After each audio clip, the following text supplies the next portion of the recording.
Queen Margrethe II, the former reigning monarch of Denmark, has once again found herself at the center of a growing public storm, and this time, it's not about tradition or abdication, it's about something far more unsettling. The Danish Royal House, typically a fortress of controlled public relations and dignified silence, has issued a statement that has shaken royal watchers and citizens alike. It's not filled with ceremonial niceties or glittering celebrations. Instead, it's a rare and somber update, one that has ignited a wave of anxiety, speculation, and concern from the loyal subjects who have revered Queen Margrethe for over 5 decades. The announcement, simple in its delivery but thunderous in its implications, hinted that the Queen Mother's health is faltering.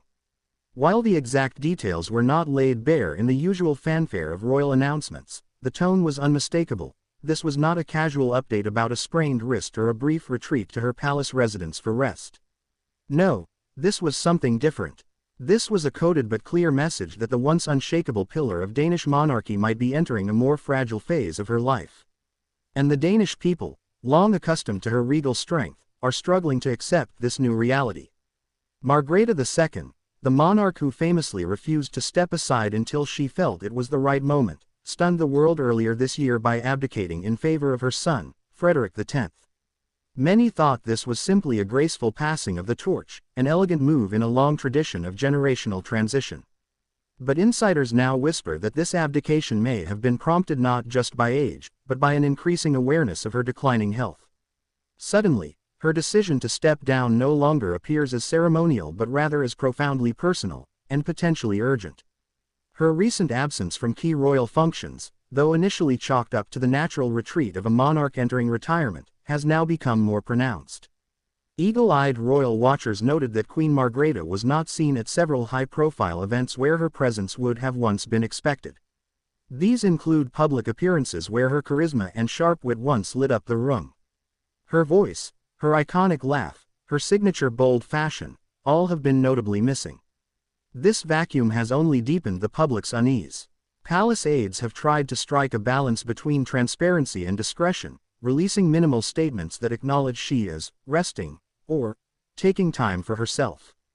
But in the age of relentless digital scrutiny and online sleuthing, such vague language only fuels the fire.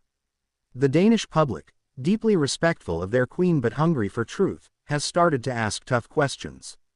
Is Queen Margrethe facing a serious illness? Are there conditions being kept out of the public eye to preserve her dignity?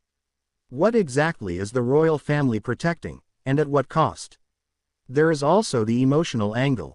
Queen Margrethe is not just a monarch, she is a symbol of stability in a rapidly changing world. For decades, she represented continuity, culture, and identity.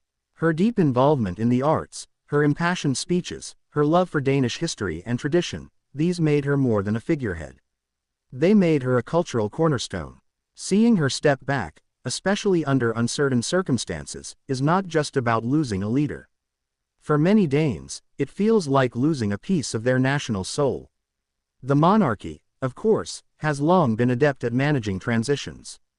King Frederik X and Queen Mary have gracefully taken up the mantle of leadership. Their fresh energy and modern approach are winning fans both at home and abroad. Yet even their growing popularity can't fill the emotional void left by Margrethe's dwindling public presence. For so long, she was the heartbeat of the Danish royal family. Watching that heartbeat grow fainter is painful for many. International royal observers are also taking notice. European courts have always held Margrethe in high esteem. She was the last reigning female monarch in Europe and stood as a powerful symbol of feminine authority and wisdom in a traditionally patriarchal institution. Her interactions with other royals, from Queen Elizabeth II to the King of Norway, have always carried a quiet weight, reflecting both diplomacy and deep-rooted camaraderie. Now, her absence from inter-royal gatherings is being felt across the continent. Even more intriguing, and perhaps more troubling, is the growing speculation that this chapter of Margrethe's life is being handled with intense secrecy behind palace walls. There are whispers that her closest advisors have been instructed to manage all communication delicately. Some suggest that select media outlets have been quietly briefed to avoid certain questions.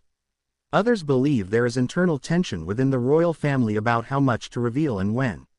Queen Mary, now consort to King Frederik, is said to be among those pushing for more openness. Her modern, Australian-born sensibilities may clash with the old-world discretion that Margrethe has always preferred.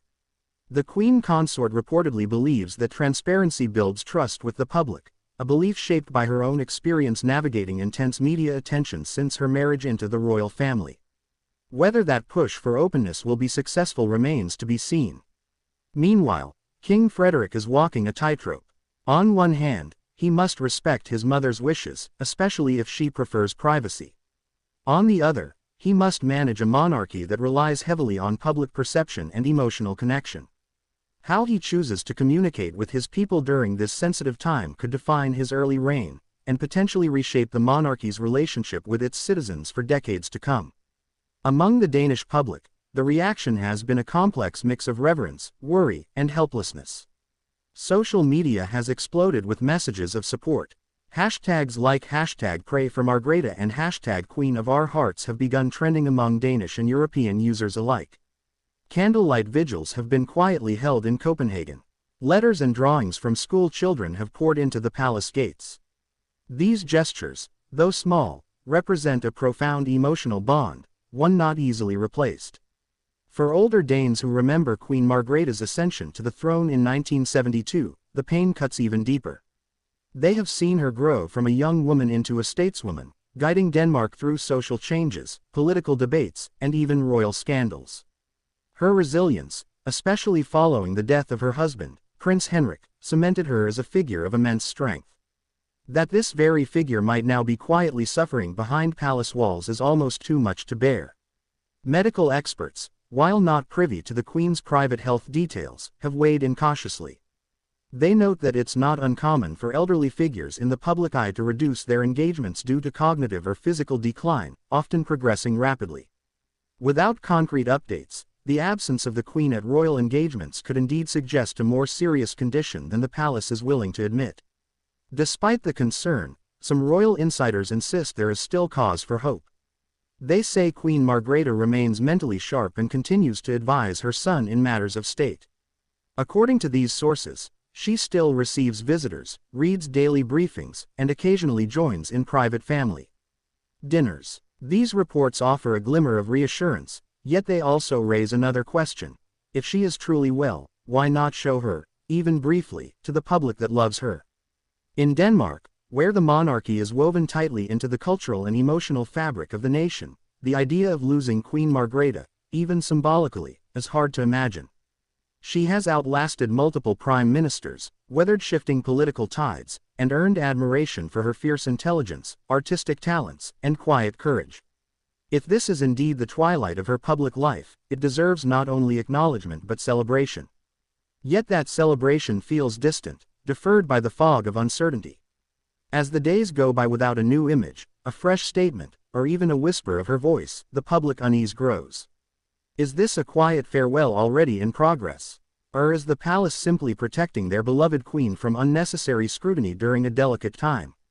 Either way, the emotional weight of this moment is undeniable. Denmark stands at a crossroads between eras, saying goodbye to a sovereign who has ruled with grace for over 50 years and embracing a new generation led by Frederik and Mary.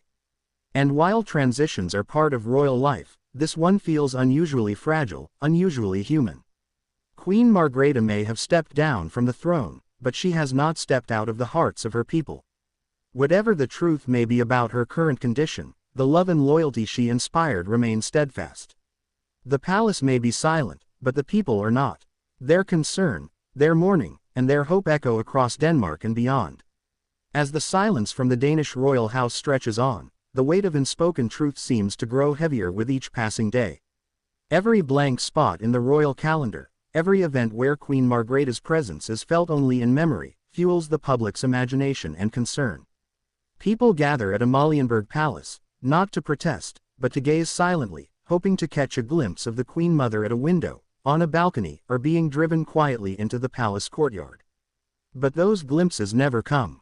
What does come, however, are stories, shared across dinner tables, posted in online forums, whispered in quiet corners of Copenhagen cafes.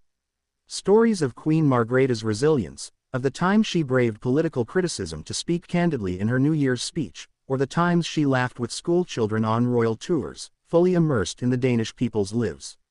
Stories that paint her not only as a monarch, but as a mother figure to the nation. And in these stories, there's a palpable sense of collective grief that has not yet found an outlet.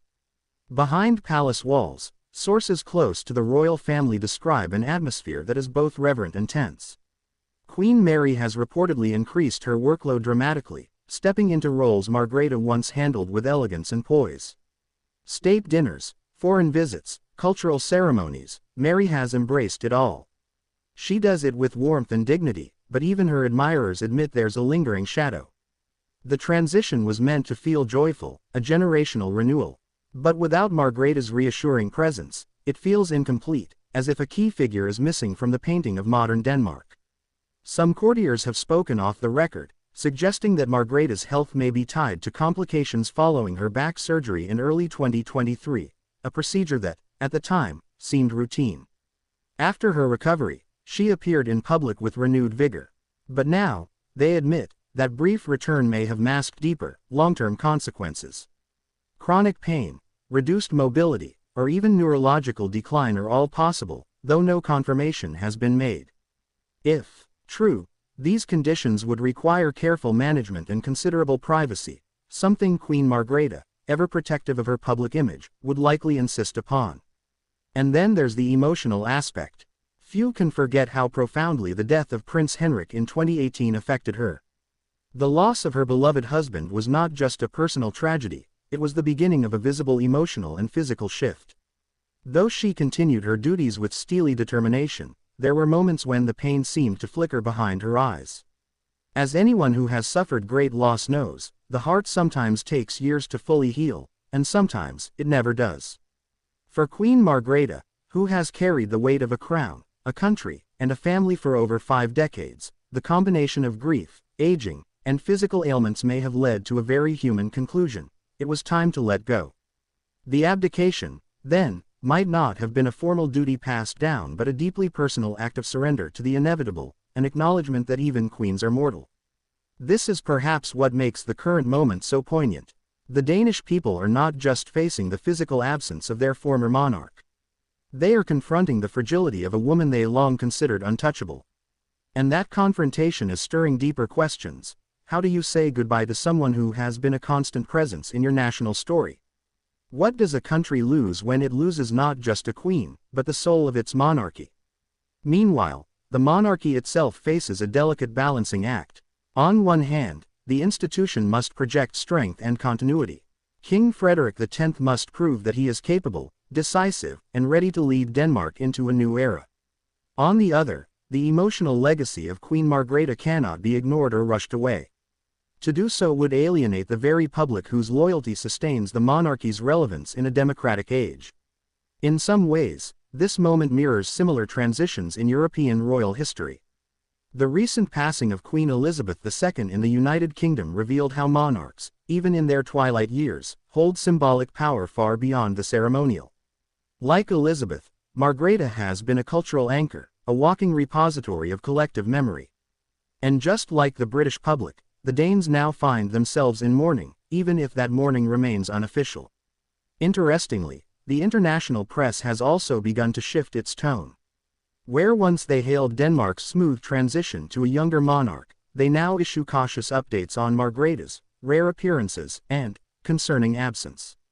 Royal commentators speak of her in the past tense more frequently. European tabloids speculate on everything from assisted care arrangements to whether she has moved permanently to Fredensborg Palace, which many believe she prefers in times of reflection. These subtle changes in language suggest that a quiet but irreversible shift is underway. And yet, through it all, the Danish people wait. Not with impatience, but with tenderness. They understand that Margrethe has given them her life, her intellect, her grace, her unwavering commitment to duty. She has ruled through changing governments, constitutional debates, global crises, and personal heartbreak. She has painted, translated literature, designed stage costumes, and held audiences with global leaders. She has been more than a monarch, she has been a symbol of Danish excellence and resilience. Perhaps the reason her absence feels so profound now is precisely because she never allowed herself to be absent before. Even at times of personal sorrow, she stood tall, always appearing in public with a regal smile and an indomitable spirit. Her sudden disappearance from view is, in that sense, a silence that roars. It is a chapter closing not with a dramatic farewell, but with a slow, dignified fade. The palace's next move will be critical. Will they offer an honest update, even if the truth is hard to hear? Or will they preserve Margrethe's privacy at the cost of deepening public anxiety? Either choice comes with consequences. But one thing is certain: the people want clarity. Not to intrude, but to honor. Not to question, but to prepare. In the meantime, royal watchers continue to look for signs, any sign, that Queen Margrethe is still well, still smiling, still watching over her nation in some quiet corner of the palace.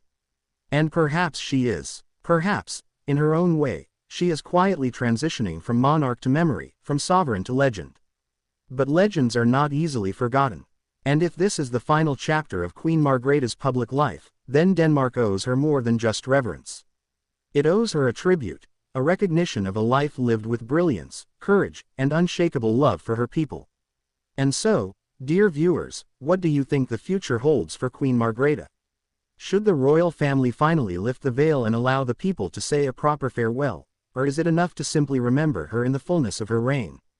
Share your thoughts below, and don't forget to like, comment, share, and subscribe for more exclusive royal insights.